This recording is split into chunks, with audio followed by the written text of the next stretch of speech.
Imagine living in a place where a mosquito bite could mean the difference between a healthy life and a deadly illness.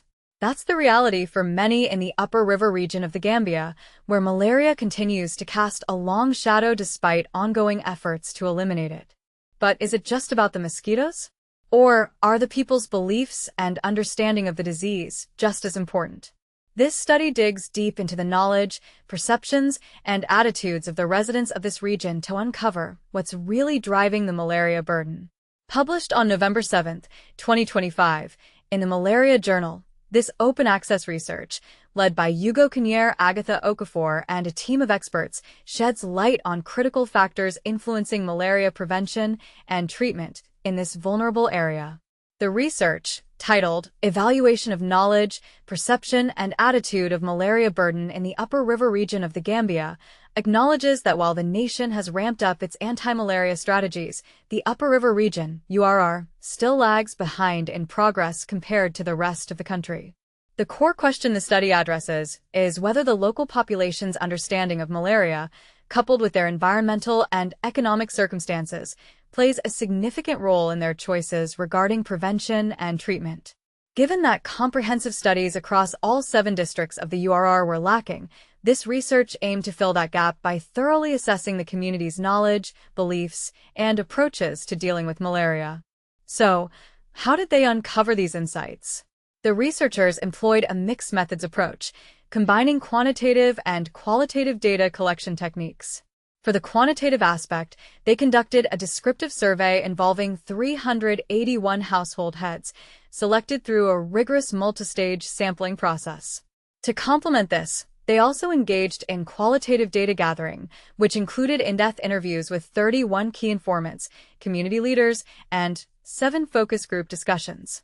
The quantitative data was analyzed using descriptive statistics in Stata SE18 with chi-square, chi2 tests to determine the relationships between socio-demographic factors and malaria prevalence.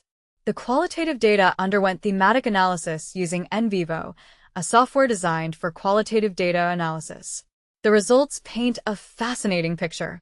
The study revealed a surprisingly high level of basic malaria knowledge within the URR population, achieving an impressive percentage index of 81. Factors like the specific district, number of available health centers, gender, distance to healthcare facilities, and individuals' occupations were shown to have a statistically significant impact on malaria prevalence, p less than 0.05. The use of treated bed nets emerged as the most favored and effective prevention method, while hospital visits and traditional herbal remedies continue to be the primary treatment options. Encouragingly, the data showed a general downward trend in malaria infections across most communities, although a few areas still experienced increases. When examining malaria profile data, researchers found an 87% reduction in cases for people older than 5 years and a 45% reduction for those under 5 years. Even more impressive, mortality rates have plummeted by 98% and 89% for these age groups, respectively, over a 12-year period, 2011 to 2023. The study carefully examined the interplay between knowledge, perceptions, and attitudes toward malaria prevention and care. The findings indicate that the population's solid understanding of basic malaria concepts directly influences their perceptions, fostering a positive attitude toward managing and preventing the infection. However, it's not all good news. Disparities in knowledge levels exist between different districts, and some inconsistencies were found in perceptions and attitudes. Despite these challenges, the overall trend shows a decline in malaria cases across most districts and communities, although some exceptions remain.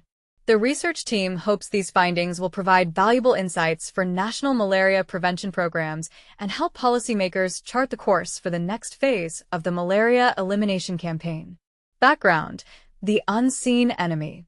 Malaria isn't just a disease, it's a global health crisis, with the mosquito acting as one of the deadliest vectors on the planet, capable of rapidly multiplying even with minor environmental changes. It disproportionately impacts the poorest and most vulnerable populations, causing significant illness and death worldwide. The threat of resurgence looms large if control efforts falter. 1. 2. Recognizing this, governments and NGOs are strategically planning for its elimination. Key strategies include insecticide-treated nets, indoor residual spraying, artemisinin-based therapies, chemopreventive therapy, and improved environmental hygiene. From 2000 to 2019, concerted efforts and political will led to a decline in malaria cases and deaths. 134. However, disruptions caused by climate change and the COVID-19 pandemic have reversed some of these gains. Since 2019, malaria cases and deaths have risen, with sub-Saharan Africa bearing 94% of the burden. 5. The Gambia has been recognized by the WHO and Rollback Malaria Partners as one of 7 West African nations striving for accelerated malaria elimination by 2017. 6. 7. The country has already achieved its 2020 target of reducing malaria cases and deaths by 40% compared to 2015 and aims to eliminate malaria entirely by 2050. 8. Government initiatives have led to a significant drop in the overall malaria parasite rate, from 4% in 2011 to just 0.2% currently, a remarkable 90% decline across health centers. 9. And this is the part most people miss. Despite this progress, malaria transmission persists, leaving the Gambian population at risk, particularly in the upper river region, which is more vulnerable than other areas. 9, 10, 11. Reaching malaria elimination goals in rural areas presents a significant challenge, especially when awareness is limited, perceptions are negative, and poverty and inadequate healthcare facilities prevail. 12. Effective malaria control and prevention hinge on a robust health system. Investing in efficient, equitable, resilient health systems rooted in primary care is crucial for a successful malaria response. 5. This aligns with the Gambia's National Health Sector Strategic Plan 13, which aims to reduce healthcare inequality. This involves improving health service management, upgrading infrastructure, revitalizing primary care, employing well-trained staff, and establishing effective procurement agreements to ensure quality health care for all and reverse declining health outcome indicators. 14. Therefore, understanding the local population's knowledge and perceptions is the first step in organizing effective public health interventions, with special attention to factors influencing their understanding and adaptation strategies. Why? Because people's beliefs about the causes, symptoms, and risks of illness are crucial in promoting positive changes in prevention and treatment behaviors. 15. The Health Belief Model, HBM, emphasizes the role of perceptions in driving actions. It suggests that beliefs about disease severity and susceptibility, as well as the perceived benefits and barriers, motivate people to act. When individuals perceive a health threat, they are more likely to adopt positive behaviors if they believe the benefits outweigh the costs. The HBM predicts that people will act to protect their health if they feel susceptible to the condition, perceived susceptibility, believe the condition is serious, perceived severity, believe that taking action can reduce their vulnerability, perceived benefits, and believe that the benefits outweigh the costs, perceived barriers. 16. In this model, perceived severity and susceptibility are considered perceived risks, while perceived benefits reflect people's understanding of whether the proposed activity will lower the risk. 17. Thus, HBM is a valuable framework for modeling the population's knowledge, perceptions, and attitudes toward malaria infection to identify districts or communities that need more proactive intervention, as limited work has been done in this area. See Figure 1. Methods. Delving into the data.